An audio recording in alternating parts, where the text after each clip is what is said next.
Everyone thought Madam Halima's hair salon was just different. No mirrors anywhere. No handhelds. No shiny objects at all. People joked about it. Some said she was superstitious.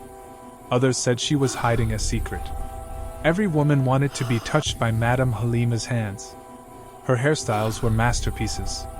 Her hair treatments revived even the most damaged strands. Her weaves looked natural.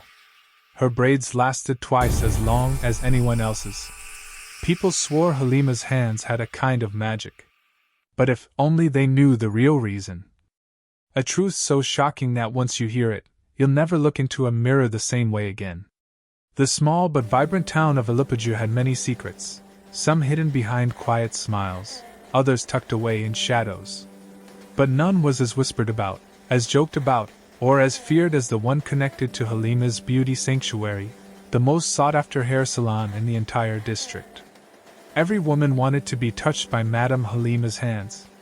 But the moment any new customer stepped in, their eyes widened. No mirrors. Not a single one. Not on the walls. Not at the styling stations. Not even a tiny handheld mirror. Every corner of the salon was bright, airy, sweet-smelling, beautifully decorated. But absolutely mirrorless. The first time Blessing came, she whispered to another customer. "Aha, is this a salon or a shrine?" They giggled, but they were uneasy. Toby said, "Maybe she's hiding her true face." Another teased, "Maybe she doesn't want us to see our hair is not fine." Halima always heard the whispers. She never got angry. She never defended herself.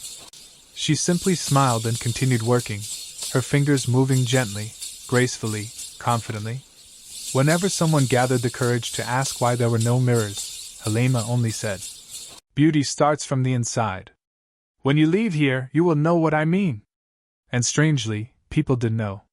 Clients stepped out of the salon glowing, not just physically, but emotionally. Even women who came in sad or stressed would leave looking lighter, calmer. But still, the question remained. Why exactly were mirrors forbidden? Rumors spread like harmattan fire. Some said it was religion. Some said it was village superstition. Some whispered darker things. That Halima had a spiritual sight that mirrors activated. But nobody knew the truth. Not until the day Zara walked in. And changed everything. Zara was not like the other customers. Sharp-tongued. Curious.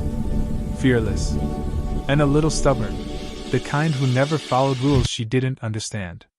The afternoon she stepped into Halima's salon, she paused at the entrance, scanning from wall to wall. Her brows lifted. No mirrors. Interesting. Blessing, who was getting her hair braided, whispered, "Please just sit. Don't start what you cannot finish." But Zara only smiled and took a seat. Madam Halima approached her with her usual warm welcome. "My dear, what style would you like today?" "I want a sleek ponytail," Zara said. "But I'll need a mirror to check the front." The salon fell silent. You could hear the soft hum of the standing fan as it swept left and right. You could hear the snipping of scissors from the next workstation. Nobody breathed too loud. Halima's smile thinned, but she remained composed. "No mirrors here, my dear." Zara flicked her hair. "No offense, Ma, but how do clients check themselves?" "Beauty isn't always what you see," Halima replied softly. "And sometimes, mirrors reveal more than you bargained for." Zara laughed lightly. Sounds like superstition." Something flickered in Halima's eyes, not anger, not fear, more like pain. Deep, hidden pain. She didn't respond. She simply signaled Zara to sit, but Zara wasn't done. "Ma, with all due respect, I don't like being kept in the dark. Why exactly are mirrors not allowed?" Halima hesitated. For the first time in years, her hands trembled. "I don't want anyone hurt," she finally whispered. "Hurt?" Zara frowned. "By what? A mirror?" Blessing coughed loudly. "Zara, please. Just sit. Let them do your hair and go." But Zara was determined. Her curiosity had ignited something dangerous. Unknown to everyone, Zara had already brought a mirror. A small, shiny, silver hand mirror tucked inside her handbag. Her plan was simple. If Halima refused her request, she would bring out her own. No salon would forbid her from seeing her hair. After all, what could possibly be dangerous about a mirror? While Halima parted Zara's hair, cutting, smoothing, clipping, Zara slowly opened her bag. Her fingers touched the cool metal of the hand mirror. She glanced around. Everyone was distracted. Blessing was gossiping. Toby was scrolling on her phone. A baby on someone's lap was crying softly. No one was watching her. Zara pulled the mirror out quietly. But Halima's back stiffened instantly. Her voice dropped into a tone almost desperate. "Zara, don't open that mirror." Zara froze. "How did you even know?" "Please," Halima said softly. Her voice cracked. Her eyes shimmered with fear.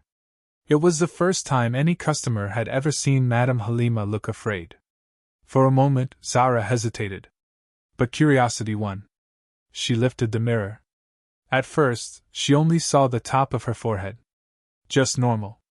Just everyday. Then the reflection flickered. And Zara gasped. Her reflection shifted. The eyes darkened, hollowed, glowing slightly. Her mouth twisted in a way her real mouth wasn't moving. The reflection leaned forward even though Zara didn't. It whispered, "Zara!" Zara screamed and dropped the mirror. Everyone jumped. Halima rushed over, grabbed the mirror, wrapped it in a black cloth, and locked it in a wooden chest. The entire salon was silent. Zara's hands shook violently. Her voice trembled. "What was that? What did I just see?" Halima looked older suddenly. Tired. Heartbroken. "You have seen the truth I tried to protect all of you from," she whispered. That evening, Halima closed the salon early. Zara and the others stayed, scared but curious, wanting answers. Halima sat down slowly, releasing a heavy sigh, as if the weight she'd carried for years was finally too much. "I didn't always forbid mirrors," she began. "In fact, my salon used to have the biggest, brightest mirrors in the whole town." They all leaned closer. "But everything changed because of one woman." Her voice softened. "Her name was Zora. My mentor, my closest friend, the woman who taught me everything." Halima's eyes softened with memory. Zora was talented. Wise. Beloved by everyone. But she bore a secret. She had the gift, or curse, of seeing beyond human eyes. She saw the truth behind people's faces. She saw wounds they hid, fears they suppressed, emotions they buried. And mirrors. Mirrors amplified that power. One day, a woman named Miriam came for styling. Miriam was beautiful but deeply insecure. Her marriage was failing. Her life was heavy. Her heart was full of unspoken pain. Halfway through styling, she looked in the mirror. And instead of her reflection, she saw her suffering. Years of hurt. Rejection. Heartbreak. Loss. Anger. Everything she pretended didn't exist. Zora rushed to stop her, but it was too late. Miriam collapsed. She survived physically. But emotionally, she was never the same again. The guilt consumed Zora. She removed every mirror in her salon. But people mocked her. Laughed at her. Called her dramatic and superstitious. Her business fell apart. Her health declined. And before she passed, she held Halima's hands and said, "Promise me you will protect them. Promise you will never let anyone look into a mirror in your salon. Not while your gift is still alive." Halima swallowed, trying not to cry. "I promised her. And I meant it." The room was still. Zara's heartbeat echoed in her ears. "So what exactly did I see?" Zara whispered. Halima looked at her gently. "You saw the part of yourself you ignore, the pain you hide, the secrets you bury. The mirror showed you what you need to heal." A single tear slid down Zara's cheek. For once, she was speechless. The next morning, Zara returned to the salon alone. No customers. No chatter. Just Halima sweeping. When Halima saw her, she paused. Are you all right, my dear? Zara nodded slowly, then shook her head. No. I'm not fine. I think the mirrors showed me something I haven't dealt with. She sat down quietly. Halima sat beside her. Zara's voice cracked. When I was younger, she whispered, I grew up in a house full of shouting, fighting. My parents never smiled.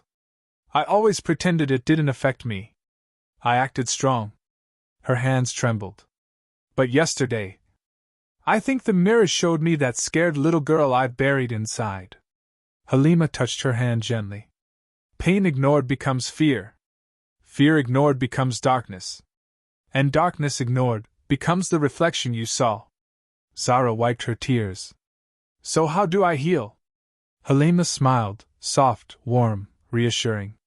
That is why I do hair with care. It's not magic. It's comfort. People must learn to love themselves from within. Zara exhaled deeply. Thank you for protecting us. Even when we didn't understand. Halima nodded. That is why there are no mirrors here. Beauty should never hurt. What happened to Zara's mirror became another whispered story in the town.